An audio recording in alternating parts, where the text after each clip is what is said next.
warahmatullahi wabarakatuh. Kembali lagi di channel Cerdas Kimia. Teman-teman, di video kali ini kita masih akan membahas materi ikatan kimia. Dan kali ini kita akan bahas subbab bentuk molekul senyawa kovalen. Oke, mengapa sih kita perlu belajar bentuk molekul ya? Jadi jawabannya adalah karena bentuk molekul ini nantinya akan menentukan sifat dari suatu senyawa. Atau dengan kata lain, sifat suatu senyawa itu ditentukan oleh bentuk molekulnya. Jadi nanti ada senyawa yang polar, senyawa yang non-polar, itu salah satu faktor yang menyebabkan adalah bentuk molekulnya. Dan ini akan kita pelajari nanti di materi setelah bentuk molekul. Oke, kemudian untuk menjelaskan bentuk molekul dari suatu senyawa kovalen, ada teori yang kita gunakan. Nah, teori yang paling awal yang lebih dahulu muncul adalah teori VSEPR.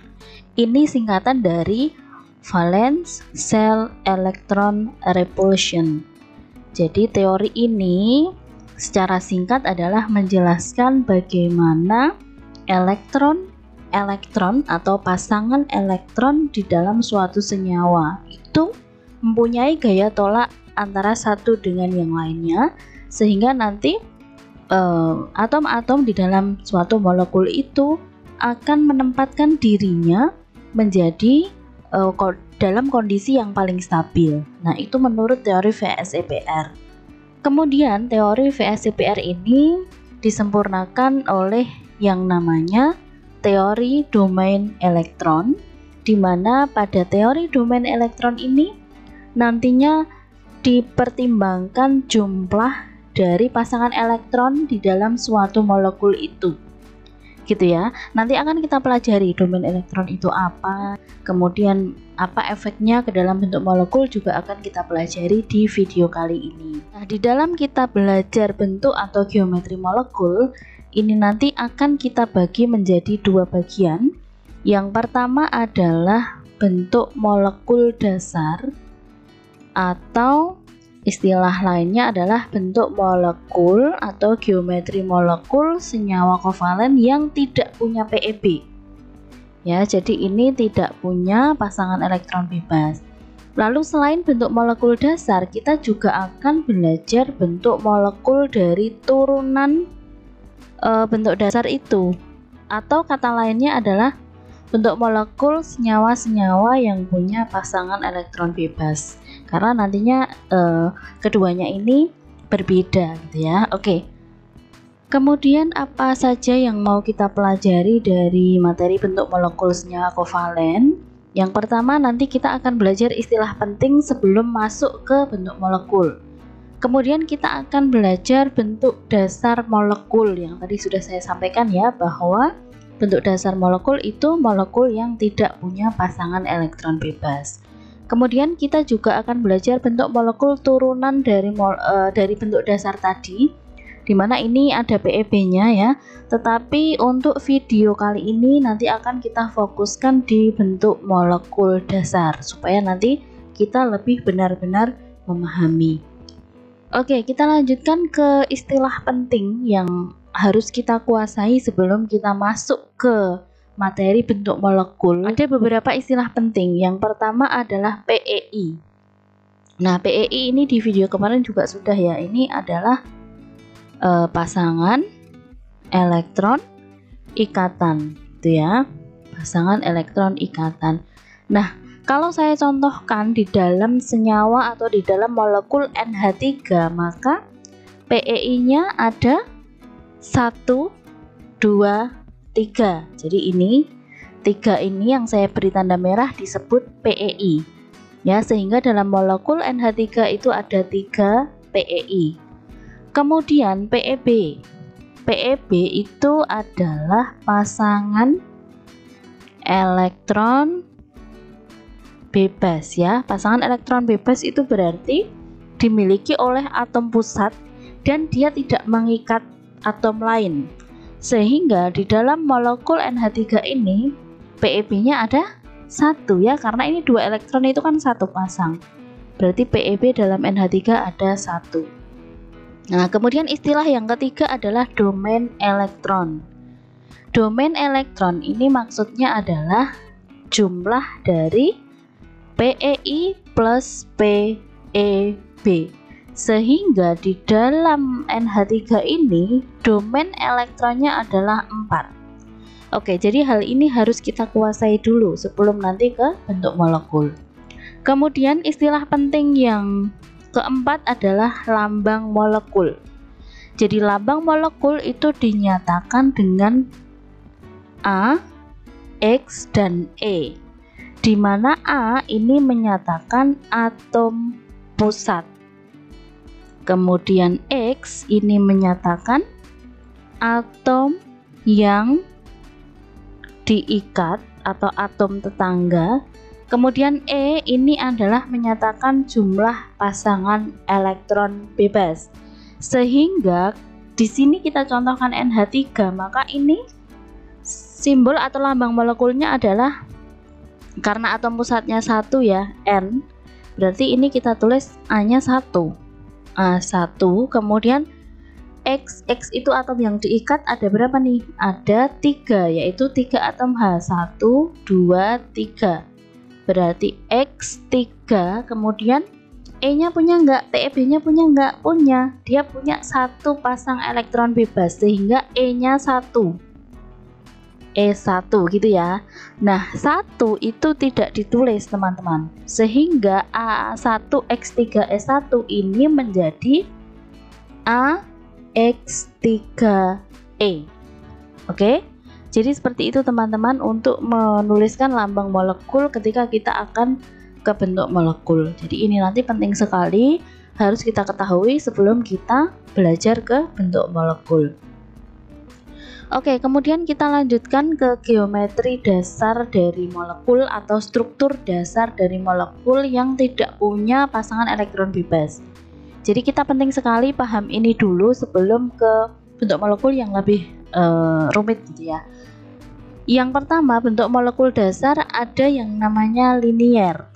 Nah, linier ini dimiliki oleh molekul-molekul yang jumlah domain elektronnya 2. Dan bentuknya adalah seperti ini, jadi sudutnya adalah 180 derajat. Atom pusatnya ada 1, kemudian atom yang diikat ada 2, sehingga ini kalau dirumuskan lambangnya adalah AX2 tanpa E ya, karena ini tidak ada pasangan elektron bebasnya. Kemudian bentuk dasar yang kedua adalah segitiga planar atau biasa disebut juga segitiga datar, itu sama aja. Domain elektronnya adalah 3, sehingga ini lambang molekulnya adalah AX3 tanpa E ya, karena nggak punya pasangan elektron bebas. Oke, kemudian yang ketiga adalah bentuk tetrahedral. Tetrahedral ini dimiliki oleh senyawa yang domain elektronnya 4. Jadi ini atom pusat A, kemudian ada 4 atom yang diikat, ada 4X, sehingga rumusnya atau lambangnya adalah AX4. Kemudian yang keempat, bentuk dasar yang keempat adalah bipiramida trigonal atau trigonal bipiramida. Ini domain elektronnya adalah 5, sehingga lambangnya adalah AX5. Lalu geometri dasar atau struktur dasar yang terakhir namanya adalah oktahedral, di mana domain elektronnya 6 dan lambang molekulnya adalah AX6. Nah, bagaimana penjelasan dari masing-masing bentuk dasar ini akan kita pelajari setelahnya. Oke, kita mulai dari yang pertama dulu, yaitu yang domain elektronnya adalah 2. Jadi domain elektron 2 itu berarti lambangnya adalah AX2 ya. Contohnya adalah BeCl2. Jadi Be itu nomor atomnya 4 sehingga konfigurasinya 22. Cl nomor atomnya 17 sehingga konfigurasinya 287. Nah, ketika dia menjadi BeCl2 berarti kan atom pusatnya Be. Punya 2 elektron kan gitu. Nah, kemudian Cl ini punya 7, 1, 2, 3, 4, 5, 6, 7. Cl juga gitu, 1 2 3 4 5 6 7, atau boleh juga ditulis BeCl2 seperti ini ya. Nah, BeCl2 ini ternyata bentuk secara 3 dimensinya atau geometrinya adalah linier ya. Linier ini sudutnya adalah 180 derajat teman-teman. Jadi yang tengah ini adalah atom pusat yaitu Be, kemudian yang ini Cl gitu ya.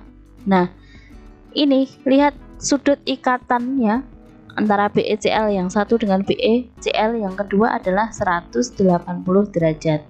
Nah, bentuk seperti ini disebut linier. Oke, kemudian bentuk dasar yang kedua dimiliki oleh senyawa yang mempunyai domain elektron 3 sehingga lambangnya adalah AX3. Contohnya adalah BCl3. B itu nomor atomnya 5, berarti konfigurasinya 23. Cl nomor atomnya 17, konfigurasinya 287. Ketika menjadi BCl3 berarti kan kita tuliskan dulu penataan atomnya seperti ini ya. Atom pusatnya B dikelilingi 3Cl. Kemudian kita kalau ini kita hitung dulu jumlah elektron valensinya, berarti 3 ditambah Cl itu elektron valensinya 7 dikali 3, berarti 3 tambah 21 sama dengan 24. Kalau kita mau cari pasangan elektronnya berarti 24 bagi 2 12 pasang elektron. Oke, kita tuliskan seperti cara yang kemarin ya. Kita tuliskan dulu ikatan antara atom pusat dan atom tetangga, kemudian kita lengkapi atom tetangganya seperti ini. Kita hitung 1 2 3 4 5 6 7 8 9 10 11 12. Berarti strukturnya adalah seperti ini gitu ya. Nah, sehingga kalau ada struktur yang seperti ini, ternyata bentuk 3 dimensinya adalah seperti ini teman-teman, gambar yang di sebelah kanan, yaitu sudut ikatannya itu adalah 120 derajat ya. Berarti ini sama, di sini 120, di sini juga 120, di sini 120, sama ya, kalau dijumlah 360.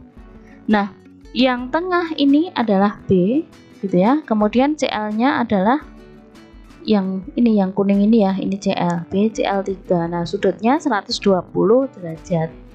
Nah, ini ternyata bentuknya adalah datar teman-teman, atau planar ya. Planar itu berarti satu bidang.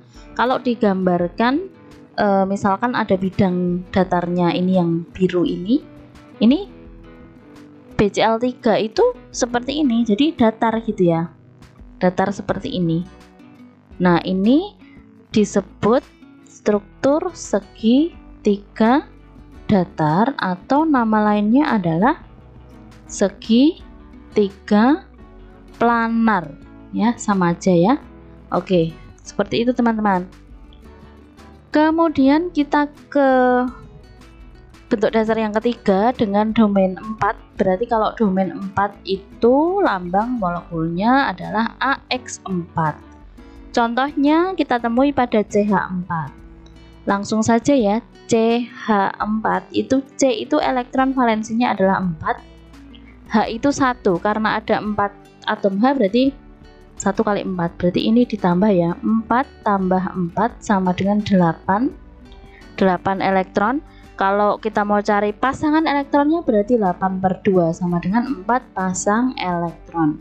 Kita gambarkan C di tengah atom pusat, kemudian H di samping kanan kiri dan atas bawah, kemudian kita tuliskan satu ikatan antara atom pusat dan atom tetangga. Nah, ternyata ini sudah 4 pasang elektron, berarti strukturnya seperti ini teman-teman. Nah, ternyata CH4 ini secara 3 dimensi itu membentuk sudut ikatan 109,5 teman-teman. Sudut ikatan 109,5 ini dan bentuk molekul yang seperti ini itu disebut tetrahedral, atau ini didapatkan dari bentuk yang seperti ini, yang bawah ini namanya adalah tetrahedron gitu ya. Lalu diadaptasi ke bentuk molekul menjadi namanya tetrahedral. Nah, silakan perhatikan gambar tetrahedral ini. Jadi bentuknya adalah seperti ini. Kemudian ini yang tengah ini adalah, kalau karena contohnya tadi CH4 berarti yang tengah ini C, atom pusatnya C. Kemudian H ada 4, yang ini ya, yang kuning ini adalah H-nya. Nah, sudutnya adalah 109,5. Ini ke sini juga 109,5. Ini ke sini juga 109,5. Jadi seperti itu teman-teman. Ini namanya tetrahedral. Kemudian kita ke bentuk dasar yang keempat dengan domain elektron 5 sehingga lambang molekulnya adalah AX5. Contohnya kita temui pada PCl5. PCl5. P itu elektron valensinya 5, Cl itu elektron valensinya 7. Karena ada 5Cl berarti 7 kali 5. 5 ditambah 35 berarti ada 40 elektron. Kalau dijadikan pasangan elektron berarti 40 bagi 2 sama dengan 20 pasang elektron. Kita gambar P di tengah karena atom pusat jumlahnya lebih sedikit. Kemudian ada 5Cl yang mengelilingi atom P, kan gitu. Kemudian kita gambar dulu ikatan antara atom pusat dan atom tetangga ya. 1, 2, 3, 4, 5. Lalu kita lengkapi atom tetangganya seperti ini biar jadi oktet. Nanti kalau lupa dibuka lagi video yang tentang cara mudah menuliskan struktur Lewis dari suatu senyawa ya teman-teman di bagian sebelumnya.